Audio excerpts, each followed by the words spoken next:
you wanted the best, you've got the best podcast. The hottest podcast in the world. The Chris Voss Show, the preeminent podcast with guests so smart you may experience serious brain bleed. The CEOs, authors, thought leaders, visionaries, and motivators. Get ready. Strap yourself in. Keep your hands, arms, and legs inside the vehicle at all times, because you're about to go on a monster education roller coaster with your brain. Now, here's your host, Chris Voss. Hi, folks. It's Voss here from thechrisvossshow.com. There you go, ladies and gentlemen. When the Iron Lady sings it, that's when you know the show is officially on. Welcome to the big show, my family and friends. The Chris Voss Show, the family that loves you but doesn't judge you, at least not as harshly as your mother-in-law, because she never liked you anyway. She told me to say that, and she keeps DMing me, so I don't know what that's about. Anyway, guys, be sure to further show your family, friends, and relatives. Go to goodreads.com/Chris Voss, LinkedIn.com/Chris Voss, Chris Voss 1 on the tickety-tockety, and Chris Voss, Facebook.com. As always, we have people that come on the show. They share their lifelong stories, the stories that they put hundreds of hours into, sometimes multiple lifetimes into, depending upon which Hollywood star you talk to. And they share their journeys. As we always like to say on the Chris Voss Show, stories are the owner's manual to life. We have another young lady on here to share her life story and how she's changed and recovered and turned her life into something new that's going places. So we have Allison Doss on the show with us today. She's gone from rock bottom to radiant and letting go like a boss.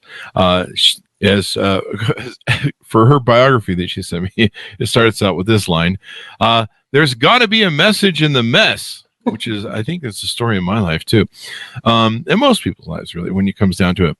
At least that's what Allison Doss believes. Having overcome decades of addiction with a landmine of rock bottoms, her healing through a lifetime of trauma is inspiring others with resilience, strength, and hope. And just when she thought it was smooth sailing, her husband comes out as transgender. Nothing forced Allison to surrender her will like the heartbreak of the expectations of her partner not being met. With willingness, compassion, and vulnerability, she shows as up as authentically as they come. She shows up as authentically as they come. Welcome to the show, Allison. How are you? I'm so good today. Thank you. Thanks for having me. Thanks for coming. We certainly appreciate it. Give us your .coms. Where do you want people to find you on the interwebs? I have my current career hair page on Instagram at Voss Doss Hair, BOSS hair. Okay. And on TikTok, it's The Real Voss Doss. There you go. The Real Voss Doss. I should get one that says The Real Boss Voss. Anyway, that's for another day. So tell us, you're doing what now currently? Currently writing a book, and the book came about, oh gosh, where do I begin? You know, I'll be 48 next month, and I didn't get sober until I was 41 years old. So from 17 to 41, I was just out there, you know? And when I got sober at 41, it was at the tail end of my lifestyle of drugs and alcohol. I was a party girl in New York City in the 90s, and it was the best time of my life. And if I could have continued being 23 for the rest of my days, I would have done it, because it was great. But that's not what happens. And life moved on, and I tried to keep the party going, but that's just not how it works. So that club girl who was just highfalutin in New York City with grams of coke in her pocket and a bottle of vodka. When it was fun in the 20s, but I found myself at the age of 40, I was homeless, and I was prostituting, and I was addicted to crack, and I had lost custody of my children. My friends had died, and I was just alone. And I couldn't understand how I had gotten there, but I wasn't willing to change it. I wasn't willing to change it. I didn't really know how to change it. So I didn't know what I was doing. I just wanted to keep getting high. And one day I was in a trap house. And one of the other girls out there, an addict just like me, lost her children just like me, She didn't want me there because I was competition for her. Wow. And she jumped me and she cut my face. I have a nice big scar living here on my face now. And for the first time in my life at the age of 41, I was fearful about what might happen to me. Oh, wow. No one, of all of the things I'd been through during my addiction and recklessness, nothing had ever put the fear of God in me like that did. I don't know if it was my vanity that was now compromised, but whatever it was, it caused me to look at things a different way. So I had the opportunity to go to treatment. And started doing that thing. And I went to treatment for like 3 months, and I thought they were just going to teach me how to smoke crack like a lady, and I could just do it on the weekends. But that's not how it worked. I was very disappointed with that because when I finished treatment, I tried to do just that. I'm like, oh, well, they've just taught me how to manage it. But that wasn't the case. Relapsed really hard, went back into treatment. And when I got out of treatment the second time, I really devoted an entire year to learning how to live with integrity, learning how to do the next right thing, learning how to be sober. And I was determined to follow the women around that had come before me that knew how to do this. But I met a guy a couple of months later. And instead of doing that, I decided to follow him around. Wow. I decided to follow him around and became obsessed with this guy at the age of 41. I was thinking, oh my gosh, I can't believe I'm so in love. I have the feelings like I did when I was a teenager.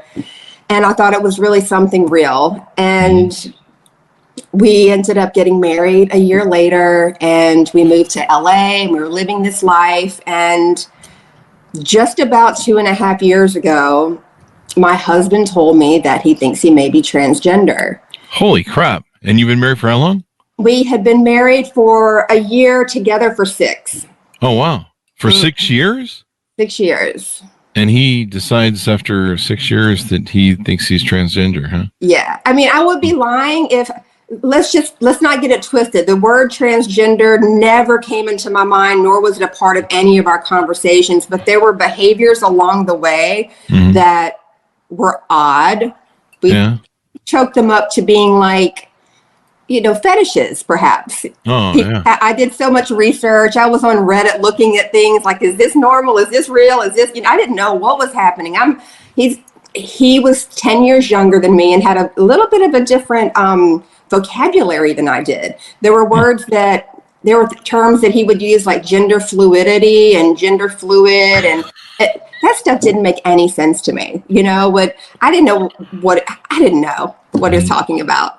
But there were things along the way that I just didn't quite understand what was going on. But the things felt uncomfortable to me, but I had been so strung out for so long, I didn't recognize what my body was telling me because I was just so used to numbing out. I knew something was uncomfortable, but I didn't know what was happening. Yeah. But so as I refer to my husband as he and husband when I talk about our relationship and our marriage. Yeah. But out of respect for the reality of the situation and how it is, I do refer to her since the transition. Wow. And that has been a really hard thing to do because my reality, that's not the reality. Does that make sense? Well, yeah, you're trying to understand what's going on in someone else's head, and only they can understand what's going on in their head. So are you still married? Did you get divorced? We just got divorced about 4 or 5 months ago. Believe it or not, when the information came to me, I think I'm transgender, my body began to tremble in such a way that I couldn't control it from the inside out. I didn't know what to do with that information, but my body was registering it in an uncomfortable, vibrating way. And I couldn't control it. I didn't know what to do with it. I was angry. I was vile. I was shameful. I was manipulative. I tried everything I could to make whatever was happening that was causing me to feel that way to stop. Yeah. And when I couldn't make it stop, the alcoholic that I am, I began drinking again. Oh, no. I began drinking again. And for me, my drug of choice is crack. So I immediately, after a few weeks of drinking wine with my steak, ended up at the bodega getting drugs from a dealer. And it had been years since I had had a drink, years since I had done anything like that. I had built a career as a hairstylist. I was married. I was jet setting from LA to South Florida. I was living the life.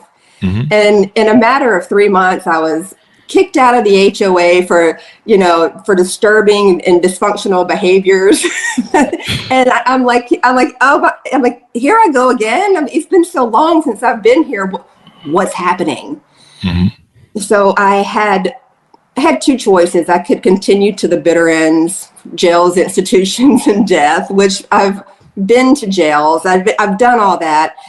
But it just didn't make sense to me to think that I was destroying my life because my partner is brave enough to attempt to live their authentic self. So I had to come to some type of surrender and decision for what was really happening and what was I going to do about myself in the matter. So I was still struggling with that trembling uncomfortability I couldn't make go away for any reason. I couldn't make it go away at all. Mm-hmm. And when my solution of drinking and drugs was taken away, it started getting worse. So I began to think that if I could just heal myself enough to be at peace with what was happening, perhaps it would go away. So I had this motive that I could heal myself enough to be with the new person. Because at the time, my partner still looked like my husband, but was proclaiming to be someone else. I was in such a denial about what was happening because it just didn't make sense to me. Yeah. So I thought, well, my partner still wants to be with me and I really want to be with them. So why are we separate and why am I hurting? So I'll just heal myself enough to make this feeling go away and we can be together. So I went on this journey of like every healing modality you could possibly imagine, from inner child workshops, dissecting the fabric of my own cloth, hypnotherapy, all kinds of modalities to try to make that feeling go away, that feeling of me not wanting what was happening to be happening. Oh. And I thought something was wrong with me and maybe I wasn't evolved enough to actually love my partner for their soul. Because we have this whole generation that is like that. There's a newer generation that's coming up where they love each other for their soul, and they're different versions of the LGBTQ community. And I was catching a lot of flack from some of my younger friends for not being able to love my husband for their soul. But then my generation, the older generation, was all like, I can't believe you're even trying to tolerate this in your life. So I was being tugged in a bunch of different directions. I didn't know what to do. All I wanted to do is I wanted to feel better. Yeah. Well, you can still love people for the soul. You don't have to be married to them. Yeah. Well, I couldn't make sense of it. I love all my exes for their soul, but I'm not letting them move in again. I couldn't make sense of it. There wasn't any support for me in the LGBTQ community. I tried to go to support groups. I tried to find other women like me that were going through what I was going through. I couldn't find anybody except Kris Jenner and me. And I'm like, how am I going to get in touch with her so we can talk about this? Oh, yeah, I get it now. I was trying to put that two together for a second, but yeah, I got it. You're the only one that I knew of that was going through this or had gone through it recently. I'm sure she saw warning signs too. Evidently, there were a lot of warning signs. Evidently, from what I heard, but yeah. So you finally find, you feel like you go through a rough your 20s. You get addicted to stuff. You feel like you're on the right path. You're getting a man in your life. You're starting to do all the things society's like, hey, if you do all these things, you check the boxes on being a good citizen or whatever the hell. And then you find out, that you got issues in your relationship, and it's destabilizing you and putting you back into wanting to become an addict again. So where do you go from there? Well, I knew where to go to get help. I had a lot of support in the town that I live in. I had left LA and moved back to South Florida where we had lived previously. And I got my footing back into AA and started, working a program and doing that, living with spiritual principles and working with other women. And for me, that's been what has, kept me sober thus far. But the biggest thing about when I decided to write the book, which is why I started the story of why did I even write this book, is because I finally discovered that the transformation and the transition that happened with my husband was it catapulted me to have a huge transformation of my own. I really began to investigate how I had shown up in the relationship and how I had been showing up in life with massive amounts of the need to control and trying to manipulate the outcome and expecting people to behave the way that I want them to. I mean, Chris, I have Boss Doss tattooed on my knuckles. This is how I've lived in my life, thinking that everyone's supposed to just do what I want them to do. When did you get those put on your knuckles? When I was, this was 7 years ago. Wow. Is the same year that I got my throat tattoo done. When I got off the street and I started getting into this sober world, I was still my identity, I wanted people to look at me like I was a street tough chick. I know I don't look like it now, but I kind of used to. Yeah. And so I was navigating this new world of integrity and living with people in the real world, but I didn't want anyone to not know exactly where I had been. And I showed up with that. I went and got my throat done. I got my knuckles done because the gangsters always had their throats, their knuckles and their neck done. And that's how you recognize that they were such. And I wanted to be seen as otherworldly and vaguely threatening. Defense mechanism, if it were. How did you grow up? Did you have a father in your life who was a good man who set you straight? And what happened? My dad, my mom and dad married since they were 15 years old. I'm from a very farm town in Duboc, Louisiana, in North Louisiana under Arkansas. And my mom, my dad, my brother and sister, we were all in the same house. My dad was quite authoritarian and demonstrative and would punch holes in the walls if we didn't listen. My older brother and sister were very passive children, and I was always the one who was stirring shit up. Always getting in trouble. My dad was always whipping me with the belt. I was always doing things I wasn't supposed to. Don't know why. Well, it sounds like there's some instability. I mean, if a man's punching holes in the wall, I mean, that sounds like some emotional instability and more feminine than masculine, really. So it sounds like there was maybe some instability there at the home. That probably maybe sent you in, because usually if a daughter's acting out, she's either not getting enough attention or whatever. So it's interesting to me. Have you ever sat down with a psychiatrist and talked about the patterns that you may have gotten from childhood or childhood traumas that led you down this road? I'm not sure I think I was born an addict. I think I was born. Really? I think I was born. I can just remember from my anxiety and my behaviors when I was a kid. I had to be a part of every team, the best of every team, the best of every play, the main character, the trophy winner. I had to be the winner. And I think that came from not high performance by any means. I think it came from a certain amount of anxiety that I carried with me. Yeah. And that anxiety, of course, I had it at home because my dad was, somewhat explosive.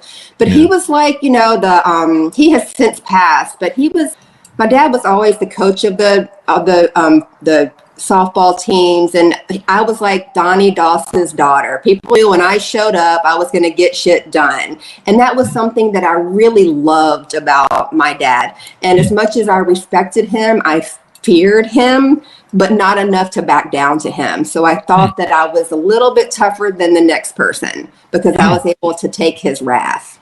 Wow. That's interesting. So your journey now, you've divorced from your marriage. You've and so now you're doing hair. You're working on your book to tell your story. What's the future hold for you? And do you have a title for the new book? I do. It's the working title is The Unbossing. The Unbossing. I like it. I like it. I like it. You're gonna have to get 2 more fingers so you can, write unboss. Right. Maybe just put them on the thumbs, unboss or something. It's just been a beautiful journey of surrendering to what is and not forcing my will into everyone's life. There you go. Especially when you find, I'm not saying that you make a lot of bad decisions, but I think we can agree you might have made a few that you're not happy with. That you're not happy with. I'm not judging you. I've certainly done quite a few in my life that I'm not happy with. But there comes a time where you just go, whatever is causing me to make the choices that I'm making, I need to fix because I'm making horrible choices. And, it's kind of funny. I think you said you're 48 now. When I hit about 50, I could look back on my life and see how some of the traumas of my childhood were being dragged for 30 years into my life, and I could see the damage and wreckage. And sadly, you don't see it sometimes when you're doing it at the time, but you can look back and go, yeah, there's a mess back there. Did I do that? Oh, shit. That wasn't me. Oh, well, I should probably fix that. And so it's great that you're at that journey now because, it's better that you figure it out before it's too late. So, are you going to share some tips in your book of, how to fix yourself and how to get on the journey of straight and narrow? I'm sure a lot of people that have addiction problems and have gone through bottoms like you are looking for great stories to help them, and just knowing that they're not alone, that there's other people that have done it and gotten out. Right. When I was going through the difficulty with my husband coming out, I couldn't find any support specifically for myself, but I did have a mountain of other types of support around me. And I specifically wanted to write the book for someone who doesn't have that type of mountain of support around them. If I was still living in Dubuque, Louisiana, and was, going through what I was going through, there would have been no support for me. And so the book was specifically written for people to understand that it's okay to not have the capacity to respond to what you're going through. I didn't have the capacity to respond to what I was going through, and I was hateful and vile and shameful, but you don't have to live there. Mm-hmm. Then for me, dissecting how I had shown up in the relationship and how I was responsible for my own broken heart because of how I showed up for years in the relationship when there were red flags, blowing and screaming and slapping me in the face. But I thought that I could control it, I could handle it, I could love him enough to make it stop. All of those defects that devalued, that I felt like I had no value. But once you know, you can't unknow. Yeah. So that's where I sit now. I'm armed with the facts about myself, and I want to help others be armed with theirs, so we don't have to tolerate relationships. We can actually live and receive quality relationships in our lives. Definitely. I mean, if you fix yourself, you're going to attract people that are fixed. If you're broken, you're going to attract people that are broken. Which, if you look at my roster of 30 years, no, I'm just kidding. I mean, I dated some wonderful women, and we did our best. And it's a 50-50 game of who's at fault. But I did have my mother say to me one time. She says, "Why do you always pick these girls?" And that's when I realized that I had based my girlfriends on my mother. So there you go. As what, looks or personality? Toxicity, probably. I don't know. We didn't always have a great relationship growing up. But no, that's half a joke there. But, there was, my mom was blonde too. So I put that together where you want. And so I dated a lot of blondes for a long time. But, I was broken. I was traumatized from childhood. And so I was attracting people who also were broken as well. And it was like, so, you're sitting there as two people and you're like, hey, you got some traumas? Yeah. Hey, I got some traumas. So I got this bag of broken glass and you got a bag of razor blades? Let's fucking play. Right. I haven't dated since I left LA and left my husband 2.5 years ago. And I have this laundry list of questions to ask at a first date. Do you? I mean, the best thing you're doing is what you're doing right now. You're healing yourself. You're finding yourself. You're rebuilding. Kind of when you divorce, you have to rebuild your identity, because when you're married, it's a different identity. And a lot of people, they really make the mistakes. I see this in the dating field where they get divorced, they break up out of a relationship, and then right away they want to start dating again. And it's like, even someone who's a serial dater like me, I see that. I'm just like, you're fucked up for a couple of years. You need to go deal with that. Both men and women, because they have to unpack and grief and, go through that whole cleansing process of getting the dead identity out of them, and they've got to rebuild who they are again, and they got to find out what makes them happy, and then hopefully you meet them somewhere in that cathartic cross, and you're like, hey, did you get all that shit cleaned up with the psychiatrist? And they're like, yeah, I did. And you're like, okay, well, maybe so. So there you go. But it sounds like you're doing that. Part of your pathway is writing this book. Part of your journey of cleansing yourself and figuring all this stuff out. They always say the teacher learns more than the student. And so that's the great thing about a book and sharing your story like you are. And I love how you're being authentic too. I mean, you're telling the good, the bad, and the ugly. And you're saying, this is it, because people do need to hear it. There's, the stories are the owner's manual of life. And there's so many people out there that may have gone through a situation or in a situation that you used to be in that are trying to find the door. And you're probably the only voice that can bring that to them, to give them the key to open it. That's exactly what I meant by that first sentence of, please God, let this mess be a message. Because if it's not, I just need to crawl in a dark hole and just not come out. Mm-hmm. Mm-hmm. There you go. A light. How to go from rock bottom to a rock star. And I like how you have the attitude of letting go like a boss. I see so many people do this thing. I'm a boss babe now.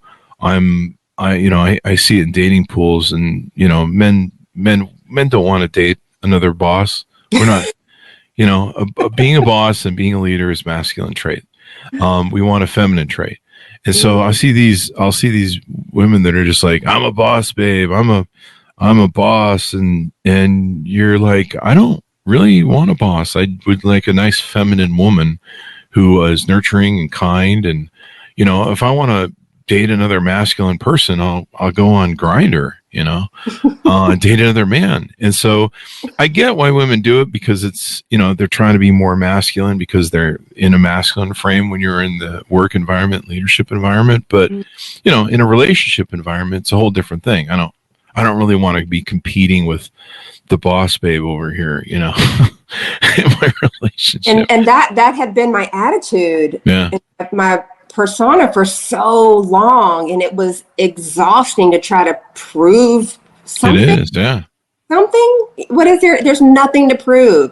There's a certain sense of peace and serenity that I don't need validation from anyone for anything, and that comes from unbossing yourself. Yeah, I mean, like you talked about, you're doing the tattoos and different things to try and show you were still street cred and stuff like that. I mean, really, most women want to get into their femininity, but they have to have a secure alpha frame around them to be able to provide that security, provider, protector sort of thing. And it's hard when women are single, because they have to be either the masculine as well. I mean, you're raising kids now still. Did you get your kids back? Yes. Yeah. My oldest son, he's 22. He lives with me. My youngest son, he's 16. He was just here this weekend for the holiday. We have incredible relationships, but that is only because I suit up and I show up and I make sure that I am there. And it took years for me to rebuild those relationships and regain their trust. And now they're around me all the time. They trust me. There you go.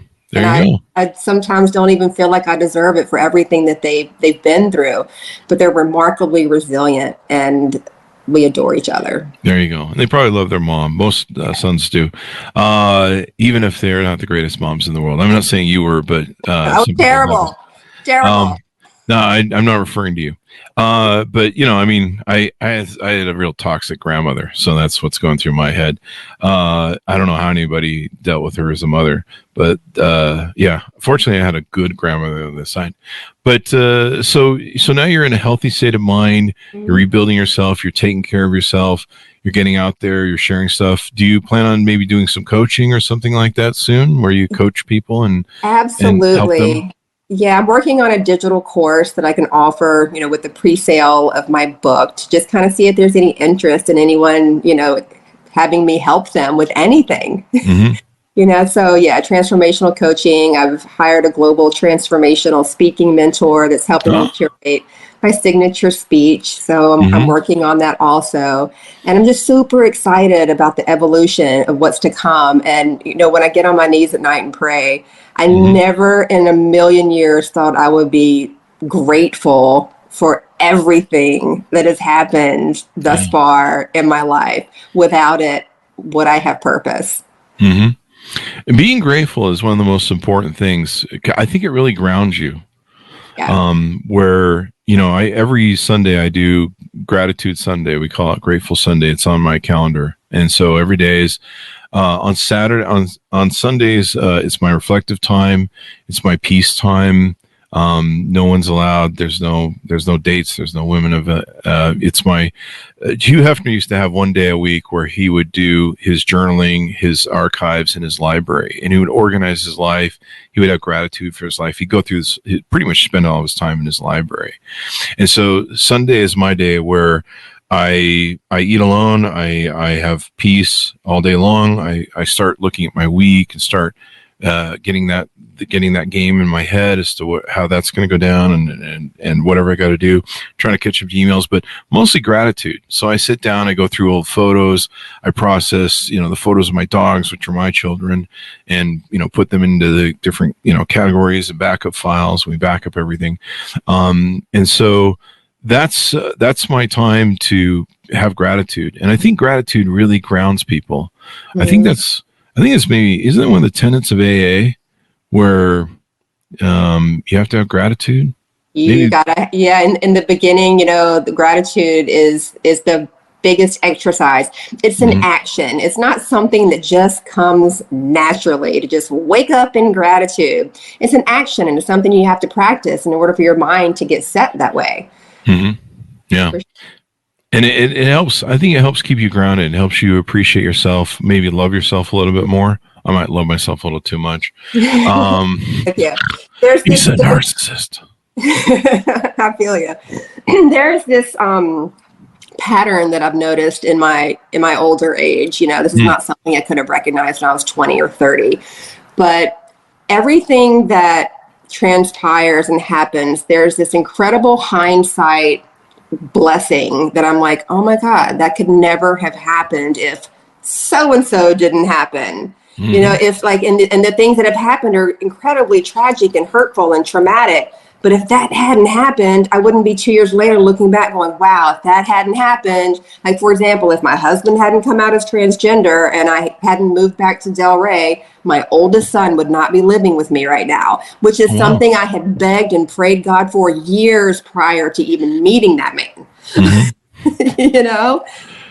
Yeah. And so, it's an interesting road. And the nice thing is the other thing about gratitude is it helps you be present, I think, because you have to be in the present going, I appreciate everything that we've got right here. And I think that's important.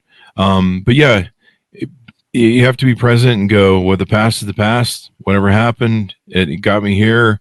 It's a weird, wacky journey of life, but at least you've entered salvation now. And so you've got a chance to redeem yourself, save yourself, find yourself, develop yourself, and you're out of the throes of addiction and hopefully, just making bad choices and stuff. Yep. And, you like me have probably made a couple, I would say.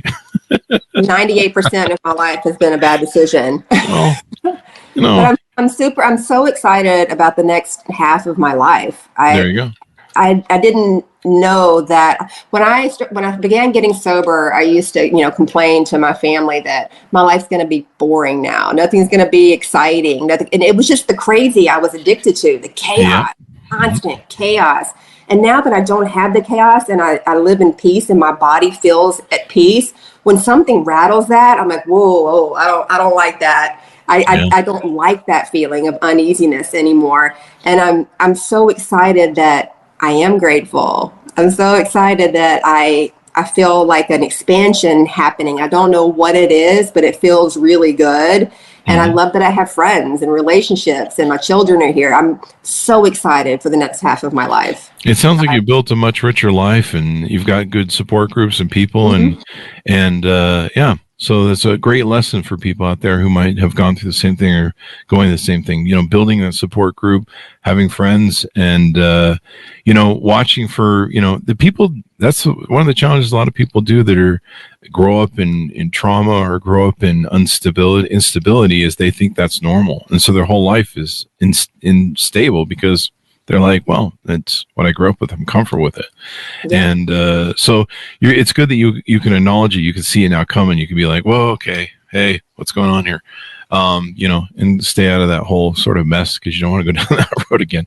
So give us your final thoughts as we go out and pitch to people. Where can they follow you, et cetera, where they get news on the upcoming book? I'm finishing the edits of my book. It's called The Unbossing. It will be for pre-sale and sale on Amazon. You can find me at The Real Boss Doss on TikTok or Boss Doss Hair on Instagram. I am in South Florida. And if anyone needs to get their hair done, I do beautiful platinum work. I'm an international award-winning platinum hair artist. Oh, wow. God gifted me with that talent. Just off the streets. I don't know how that happened. But God is good. There you go. Well, I'll call you when I want to go blonde again. I used to be blonde back in the 90s. So thank you very much for coming on the show, Allison. We really appreciate it. We got your .coms in there, right? Yep. There we go. And thanks, Monis, for tuning in. Go to goodreads.com/Chris Voss, LinkedIn.com/Chris Voss, Chris Voss 1 on the Tickety Talkety, Chris Voss Facebook. .com, and I think that's everything. Thanks for tuning in. Be good to each other. Stay safe, and we'll see you guys next time.